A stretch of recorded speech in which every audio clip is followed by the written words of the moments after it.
আজকে রবিবার, ছুটির দিন। তো এখন দুপুর বলবো না বিকেল বলবো জানি না, 3:30 বাজে। এই শীতকালটা কিন্তু দুপুরের পরেই ডাইরেক্ট সন্ধে হয়ে যায়, বিকেলটা আর পাওয়া যায় না। এই 3:30-র সময় সূর্য অস্ত যাবো করছে। তো যাই হোক, আমরা দুপুরে না খাওয়া দাওয়া করে বেশ একটা লম্বা ঘুম দিয়ে, লম্বা না ছোট্ট একটা ঘুম দিয়ে তারপরে এই যে আমরা বেরিয়ে পড়েছি। আজকে যাব ইস্কনের মন্দিরে। সোনিয়া আর আমি যাচ্ছি। সোনিয়ার সামনেই হচ্ছে গিয়ে জন্মদিন, তো যেই কারণে ও বললো যে চলো আমি একটুখানি মন্দির থেকে ঘুরে আসি। আর তোমরা তো জানোই ও হচ্ছে রাধাকৃষ্ণ ঠাকুরের বিশাল বড় একটা ভক্ত।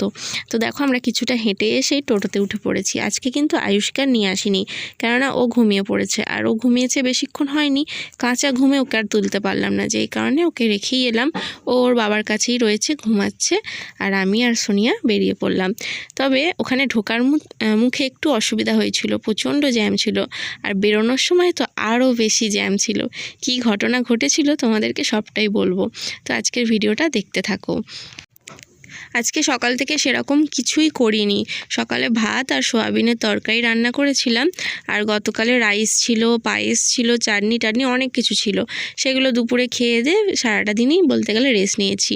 তো রবিবার ছুটির দিনগুলো না এরকম বেশ সারাটা দিন রেস্ট নিয়ে একটু ঘুরতে গেলে আমাদের মতো হাউসওয়াইফদের কিন্তু ভীষণ মন ভালো হয়ে যায়। আর আমি না আমার হাজব্যান্ডের সাথে খুব একটা বেশি ঘুরতে যেতে চাই না, কেন ওর সাথে আমার বোরিং লাগে। প্রথম এতটা বোরিং লাগতো না, কিন্তু এখন ওর সাথে বেরোলে ভীষণ বোরিং লাগে। কেন আমাদের সময় না টিকটক ছিল না, কিন্তু এই সময় যে টিকটক এসেছে। আমি তো টিকটক করতে খুবই ভালোবাসি। ওদিকে আমার হাজব্যান্ড যে কিনা টিকটক ভিডিও একদম পছন্দ করে না, মানে রিলস যেটাকে বলে, ও একদমই পছন্দ করে না। ভিডিও করেও দিতে চায় না, আর করতে বললেও ভালো করে করেও দিতে পারে না, যেই কারণে ওর সাথে বেঠে আমার কোনো মজা লাগে না। আমি চাই বন্ধুদের সাথে, দিদি বা বোন এদের সাথে ঘুরতে বেরোলে আমার খুব মজা হয়। তো যাই হোক, এই যে রাস্তাটা দেখছো, এই রাস্তাটা পেরিয়ে যখন কিছুটা যাব তখনই গিয়ে এত জ্যাম ছিল।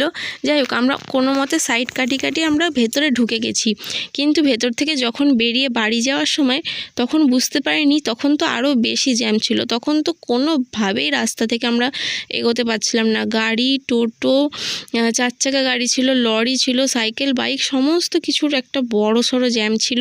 তো এই রাস্তার পাশে জানো তো একটা মাঠ আছে, সেই মাঠের ওপর দিয়ে কয়েকটা ছেলে আসছিল, তাদের পেছন আমরা কোনো মতে সাহস নিয়ে আর কি মেন রোডে উঠেছি। ওই রাস্তাটা কিছুতেই বেরোতে পারছিলাম না ওই জ্যামের জন্য। প্রায় 1 ঘন্টা বোধহয় দাঁড়িয়েই থাকতে হতো। তো বাড়ি ফেরার পথে এই একটা দুর্ভোগ হয়েছিল।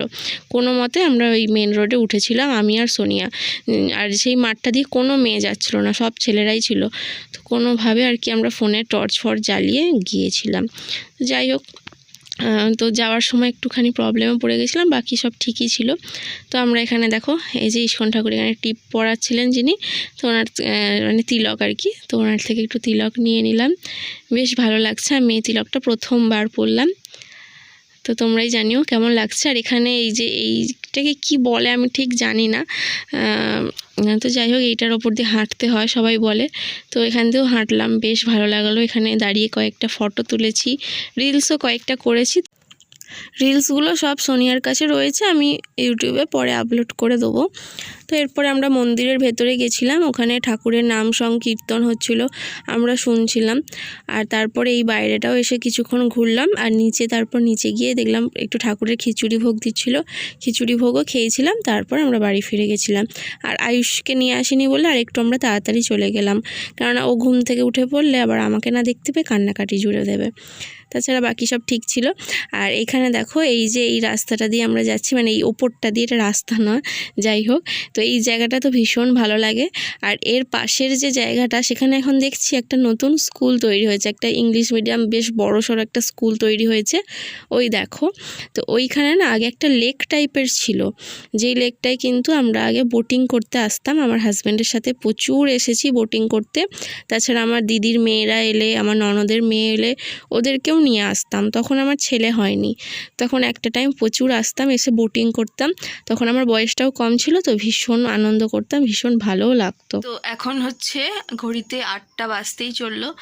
আর আমি এসেই না পুজো টুজো মানে সন্ধেটা দিয়ে এই যে লেপ বার করে না শুয়ে আমি করছিলাম, ভিডিও এডিট করছিলাম, করে তারপর আটা মাখলাম, মানে ময়দা মাখলাম, লুচি করবো। আজকে লুচি খেতে ইচ্ছা হলো, তো কদিন একটু বেশি রিচ খাওয়া হয়ে যাচ্ছে, বিশেষ করে মনে হয় স্কুল ছুটি বলে এতটা খাওয়া হয়ে যাচ্ছে। যাই হোক, আমার খুব লুচি খেতে ইচ্ছা হচ্ছিলো।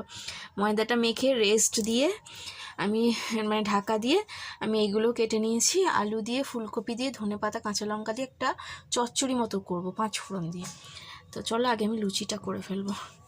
এটা বেশ অনেকক্ষণ রেস্টও হয়ে গেছে। এর মধ্যে আমি জোয়ান দিয়েছি, জোয়ান দিয়ে লুচি করে দেখবে, খুব ভালো খেতে হয়, একবার ট্রাই করে দেখো, ঠিক আছে? চলো এখন লেচি করে লুচিটা বেলতে শুরু করি। তো সমস্ত লুচিগুলো আমি বেলে নিয়ে চলে এসেছি। এরপর আমি একটা একটা করে ভেজে নেবো। মোটামুটি এর মধ্যে 20টার কাছাকাছি লুচি রয়েছে। তো আমি কি করি বলো তো, একটু বেশি করে তেল দিয়ে বেলি, তাহলে কি হয় বলো তো, একটার গায়ে একটা লেগে যায় না। তাহলে কি হয়, আমি একেবারে সবটা বেলে নিয়ে আসতে পারি। বেলে নিয়ে এসে পর এক এক করে ভেজে নিচ্ছি। লুচিটা হয়ে গেলে তারপরে আমি কড়াইতে তরকারিটা বসিয়ে দেবো। আর খুব বেশি খিদে পেয়ে গেছিলো আমার। এই যে আমার বাবু সোনাইকে খেতে দিয়েছি, ও গরম গরম একটা খেয়েছে, এখন আর খেতে চাইছে না, লিখতে বসেছে। খেয়ে নাও না সোনাই, খেয়ে নাও, খেয়ে নাও, আগে খেয়ে নাও। তো গরম একটা খেয়েছে, তাই জন্য খেতে চাইছে না, না খেলে আবার পরে খাইয়ে দেবো। আর আমি নিয়েছি, আমি না একেবারে বাসন কোসন মেজে সব কাজ সেরে বসেছি খেতে, কতদিন পর খাচ্ছি। এটা শীতকালে, এই তরকারিটা শীতকালেই খেয়ে মজা। শুকনো লঙ্কা ফোড়ন দিয়েছি, কাঁচা লঙ্কাগুলো কেটেও আবার ফ্রিজে রেখে দিয়েছি, শুকনো লঙ্কাই দিয়ে ভাবলাম করব। তো চলো খাওয়া যাক। আর হচ্ছে ফোনে আমার একটা মুভি ডাউনলোড করা ছিল, ওইটা হচ্ছে এই দুর্গ রহস্য, ব্যোমকেশ ও দুর্গ রহস্য, দেবের বইটা।